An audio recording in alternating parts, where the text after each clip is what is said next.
Salut, mon nom est Jessica, aujourd'hui je vais partager avec vous cette vidéo, alors profitez-en. Vous souhaitez perdre du poids et ne savez pas vraiment comment vous y prendre? Pour maigrir durablement, mieux vaut faire quelques ajustements alimentaires et quelques exercices plutôt que de se priver inutilement. Vous pouvez réussir à perdre quelques kilos à deux conditions: changer vos habitudes alimentaires et augmenter votre activité physique. Si vous ne pratiquez aujourd'hui aucun exercice physique, il ne s'agit pas obligatoirement de faire du sport. Mais une marche quotidienne ou un peu de natation chaque semaine peuvent déjà faire beaucoup. Attention! Si vous devez perdre 5 kilos ou plus, allez consulter un médecin ou un diététicien, car vous avez besoin d'un suivi régulier. Les règles de base pour perdre du poids. Pour changer votre alimentation, il faut réduire modérément les apports caloriques, c'est-à-dire d'abord les matières grasses et les sucres rapides. Il faut absolument respecter les bonnes pratiques alimentaires, voir le guide de bonnes pratiques alimentaires, en y ajoutant quelques règles simples. Ne pas sauter de repas, surtout le petit déjeuner, qui doit rester copieux. Faites un repas léger le soir. Ne rien manger en dehors des repas. Si vous avez faim entre les repas, boire un grand verre d'eau, un café ou un thé sans sucre. Boire aussi avant le repas et au milieu du repas. Continuez à manger des féculents à chaque repas: pâtes, riz, pommes de terre ou pain. Ils procurent un sentiment de satiété et apportent l'énergie dont vous avez besoin, ainsi que des fibres.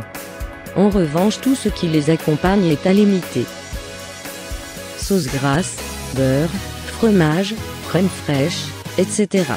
Il faut donc consommer ces féculents seuls ou avec un assaisonnement, sans sucre ni sans matière grasse. Supprimez les boissons gazeuses sucrées. Supprimez les alcools et la bière. Vous pouvez continuer à boire du vin, de préférence rouge, en vous limitant à un verre par jour. Évitez de manger hors de chez vous, car il est plus difficile de contrôler votre alimentation. Au restaurant c'est parfois possible, chez des amis c'est plus difficile. Si vous faites un bon repas à plusieurs, il faut alors essayer de diminuer les quantités et surtout ne jamais vous resservir d'un plat. Choisissez des viandes maigres et privilégiez les volailles, sans la peau, les poissons et les crustacés. Attention aux graisses cachées. Évitez toutes les viandes en sauce, la charcuterie grasse, les gratins riches en lait, beurre ou crème, gruyère et œufs, les fritures, les viennoiseries et les pâtisseries, les sucreries et le chocolat, les glaces, les gâteaux apéritifs. Mangez des légumes à volonté et sous toutes leurs formes crues, cuits, en potage. Mangez 2 fruits par jour, mais pas plus. Choisissez bien le mode de cuisson des aliments. Les viandes grillées ou rôties, les poissons grillés, cuits au four ou au micro-ondes, ou en papillote. Les légumes à la vapeur, à l'étouffée ou au micro-ondes. Composez les assaisonnements et les sauces les moins gras possibles. Mettez un peu d'huile, de beurre ou de crème, puis utilisez le citron, le yaourt, le bouillon cube et la sauce de soja. Enfin assaisonnez à votre goût avec des herbes aromatiques et des épices. Comment maigrir durablement?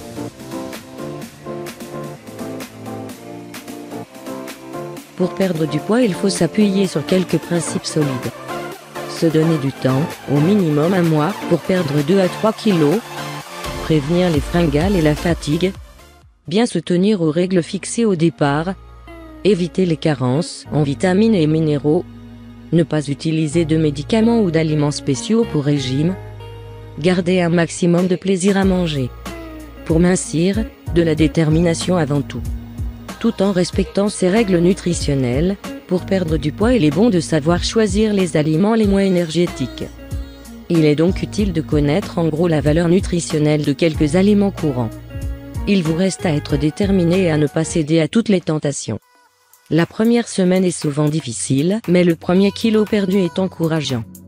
Cependant, les petits écarts sont permis à condition qu'ils soient exceptionnels. À vous de trouver un équilibre sans tomber dans l'obsession de la nourriture et la frustration. Sinon, vous risquez de craquer et de vous mettre à grignoter de façon impulsive, puis de culpabiliser et de vous remettre à vous priver, et ainsi de tomber dans un cycle totalement improductif par rapport à votre objectif de perte de poids. J'espère que cela vous aidera. Vous avez des suggestions? Vos commentaires sont les bienvenus. Vous pouvez également partager cette information avec vos amis. Merci d'avoir regardé. Likez s'il vous plaît. Partagez et abonnez-vous.